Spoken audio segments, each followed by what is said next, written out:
Check bounce கேஸ்ல பெண்களுக்கு, senior சிட்டிசன்ஸுக்கு, இந்த சிறு குறு வணிகர்களுக்கு இவங்களுக்கு ஏதாவது சட்ட சலுகைகள் இருக்குதா? லா வந்து எப்பவுமே நியூட்ரல் தான். ஆணா இருந்தாலும் சரி, பெண்ணா இருந்தாலும் சரி, கம்பெனியா இருந்தாலும் சரி, பார்ட்னர்ஷிப்பா இருந்தாலும் சரி, சீனியர் சிட்டிசனா இருந்தாலும் சரி, லா வந்து எப்பவுமே நியூட்ரல் தான். இன்கேஸ் அந்த கன்சர்ன் பர்சன் தப்பு பண்ணியிருக்காங்க அப்படின்னா அவங்களுக்கு அதே 2 வருஷ தண்டனை, இல்ல அந்த குறிப்பிட்ட எந்த அமௌண்ட் அந்த டியூல இருந்துச்சோ அந்த அமௌண்ட்டுக்கு டபுள் டைம்ஸ் ஃபைன், இல்ல சில சமயம் ரெண்டுமே கிடைக்க சான்சஸ் இருக்கு. பட் ஒரு சில கன்சிடரேஷன்ஸ் வந்து கோர்ட் கவனிக்கும்.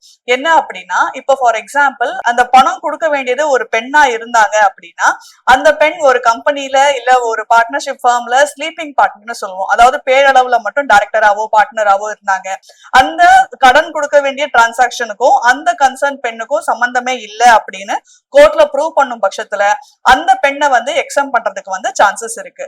அதே மாதிரி வயசானவங்க மேல போடுற கம்ப்ளைண்ட்ஸா இருந்துச்சு அப்படின்னா அந்த வயசானவங்களுக்கு ஹெல்த் இஷ்யூஸ், அதாவது மெமரி கிரவுண்டு, மெமரி லாஸ், இல்ல அவங்களால கையெழுத்து போடுறதுல ஏதாவது ப்ராப்ளம் இருக்கு, அந்த மாதிரி கிரவுண்ட்ஸ்ல கொஞ்சம் அவங்க மேல இருக்கிற கேஸை தள்ளுபடி பண்றதுக்கோ இல்ல வேற ஏதாவது மோட செட்டில் பண்ண வைக்கிறதுக்கோ கன்சல்ட் பண்றதுக்கு சான்சஸ் இருக்கு. எம்எஸ்எம்இ அப்படிங்கிறது ஒரு ஸ்மால் பிசினஸ் கன்சர்ன் அப்படின்னு அர்த்தம்.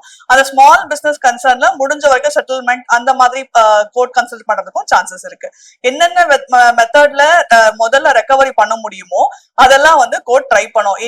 இன்கேஸ் அப்பவும் ரெக்கவர் பண்ண முடியல அப்படின்னா தான் இந்த பனிஷ்மெண்ட் அப்படிங்கிற ஆஸ்பெக்டுக்கே வந்து கோர்ட் போவாங்க நெக்ஸ்ட் ஸ்டெப்.